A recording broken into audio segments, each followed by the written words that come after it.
မန္တလေးမှာခုနောက်ပိုင်းလူငယ်ကြားမှာ trend ဖြစ်နေတဲ့မာလာကင်တော့မာလာရှမ်းကော spicy omelette အပြင်ကိုစားလို့ရန်ကောင်းတဲ့မီနူတွေအများကြီးရှိရဲ Hello Street Food ဆိုင်ဒီဆိုင်ကိုပြန်ပြီး share လုပ်ပေးကြပါတယ်ဒီဆိုင်လေးရဲ့အသက်ကတော့ဒီမာလာအနည်းဖြစ်ပြီးတော့ဒီဆိုင်ရဲ့မာလာအနည်းကကျွန်တော်မာလာကင်တော့တွေရောအာလူမာလာတွေရောတခြားမီနူတွေအကုန်လုံးကိုဒီအနည်းနဲ့ပဲအဓိကထားပြီးလုပ်ပေးရပါတော့ဒီ vlog ထဲမှာလည်းအခုလူငယ်ကြားမှာ trend ဖြစ်နေတဲ့မာလာကင်တော့အပြင်ကိုကျွန်တော်ဘာတွေမှာစားခဲ့လဲဆိုရင်တော့မာလာရတာထိထိမိမိနဲ့စားလို့ရန်ကောင်းတဲ့မာလာကင်တော့မာလာရှမ်းကောကျုပ်ကြောင်ဖက်တို့ကြောင့်အာလူမာလာအပြင်ကိုဒီ spicy omelette လေးမှာစားခဲ့ပါတယ် Hello အားလုံးပဲ Assalamu alaikum Hello ရေဝင်လင်းကို page ကပြန်ကြိုးစားလိုက်ပါတယ်ကျွန်တော်ဒီနေ့မှာတော့လူငယ်ကြားမှာ trend ဖြစ်ပြီးစားလို့ရန်ကောင်းတဲ့မာလာကင်တော့အပြင်ကိုလူငယ်ဆန်ဆန်နဲ့ကိုမှမီနူးမျိုးစုံရပြီးတော့စားလို့ရန်ကောင်းတဲ့ Hello Street Food ဆိုင်လေးဆိုင်လေးပြန်ပြီး share လုပ်ပေးချင်ပါတယ်ဆိုင်နာမည်လေးကတော့ Kiko ဖြစ်ပြီးတော့ဆိုင်လေးစာလေးကတော့26ခုချာ89လမ်း26ဘီလမ်းနဲ့ပို့ပြီးတော့နီးပါတယ်ဒီဆိုင်မှာဆိုရင်တော့မာလာကင်တော့ကို9000မိုးနဲ့1000မိုးဆိုပြီး2မျိုးရှိပြီးတော့ကိုစားချင်တာကိုရွေးပြီးတော့တုတ်ခိုင်းမယ်ဆိုလည်းသုံးလို့ရပါတယ်ဒီဆိုင်မှာရတဲ့ကင်တော့တွေအကုန်လုံးက Hello တစ်စိမ့်ပါတယ်မြန်မာထုံးနဲ့ယူရီးယားထုပ်တွေအကုန်လုံးကိုပဲသုံးပေးထားပါတယ်ဒီဆိုင်လေးကလမ်းမီ Street Food ဆိုင်ဆိုပေမဲ့တသက်ရှင်သက်ရတဲ့ကိုမှအကင်ဆိုရင်လည်းအဖုံးလေးနဲ့ဖုံးပေးထားပြီးတော့ customer လာမှဖွင့်ပေးပါတယ်ဒီဆိုင်မှာရတဲ့ဒီမာလာအကင်တုပ်ကတော့အရန်စားလို့ကောင်းပြီးတော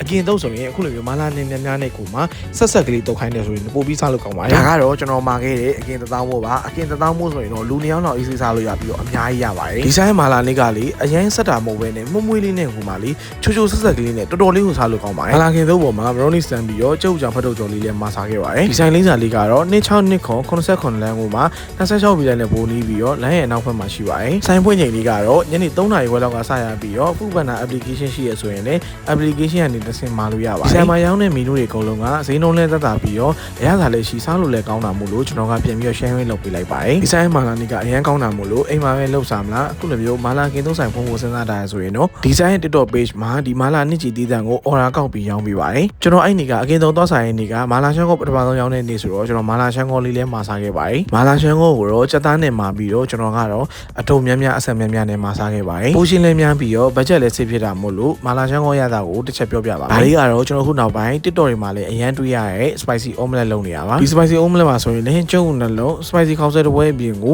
ကျုပ်ကြောင်တစ်ချောင်းနဲ့မိုဇွဲလာရှိစ်လည်းပါပါတယ် spicy omelette ကတော့အခုလိုမျိုးကျုပ်များများ spicy ခေါက်ဆွဲနေကိုမှကျုပ်ကြောင်တွေလည်းပါတာမို့လို့တစ်ပွဲဆိုရင်2ယောက်လောက်အေးဆေးစားလို့ရပါတယ်ဆိုင်လေးကကျွန်တော်အခုလူငယ်အချမ်းမှာ trend ဖြစ်ပြီးတော့ခေတ်စားနေတဲ့မုံလေးတွေကို Hello ဆိုင်လည်းဖြစ်စားလို့လည်းကောင်းတာမို့လို့ကျွန်တော်ကပြန်ပြီး share လုပ်ပေးလိုက်ပါတယ်ပထမဦးဆုံးကျွန်တော်ချင်းဆက်ဆက်ကလေးနဲ့တုတ်ထားတဲ့မာလာကင်တုပ်လေးကိုစားကြည့်ခဲ့ပါတယ်မာလာကင်တုပ်ရဲ့ရတာကိုပြောမယ်ဆိုရင်တော့မာလာရတာထိထိမိမိနဲ့ကိုမှအချိုးအဆက်ကိုဘာမှမပြောစရာမလိုအောင်အဆက်ဟတက်ပြီးတော့အရင်စားလို့ကောင်းပါတယ်အပေါ်မှာ brownie စတန်ထားလို့အရင် email ထင်ထားတာလုံးဝမအေးပဲနဲ့ brownie ကအချိုးတက်ကလေးရဲ့မာလာရတာဆက်ဆက်ကလေးနဲ့မာလာနှစ်တရောပါတာမို့လို့တော်တော်လေးကိုစားလို့ကောင်းပါတယ်ဘေးမှာပါတဲ့သခွားသီးလေးရလည်းတကျွတ်ကျွတ်နဲ့ကိုမှစားလို့ရန်ကောင်းပြီးတော့မာလာကင်တုပ်နဲ့အရင်လိုက်ပါတယ်ဒါလေးကတော့ဖက်တုပ်ချုပ်ကြောင်ကြော်လေးပါသူ့ရတာကလည်းအပြင်ကကျွတ်ကလေးနဲ့ကိုမှအထက်မှာကျုပ်ကြောင်ကလည်းအပြည့်ပါပြီးတော့ sauce လေးနဲ့တွဲစားမယ်ဆိုအရင်စားလို့ကောင်းပါတယ်ကျွတ်ကလေးနဲ့စားလို့ရန်ကောင်းတဲ့ကျုပ်ကြောင်ဘတ်တို့ကြော်လေးစားပြီးတော့အာလူမာလာလေးစားခဲ့ပါတယ်အာလူမာလာတစ်ပွဲမှာဆိုရင်လည်းကျုပ်ကြောင်တစ်ချောင်းပါပြီးတော့အာလူမာလာကကျွတ်ကလေးနဲ့ကိုမှမာလာနစ်နဲ့ပေးထားမို့လို့အရင်စားလို့ကောင်းပါတယ်အာလူမာလာကိုဒီတိုင်းစားရင်လည်းစားလို့ရသလိုသူ့မှာပေးထားတဲ့ mayonnaise နဲ့ပဲစားမလား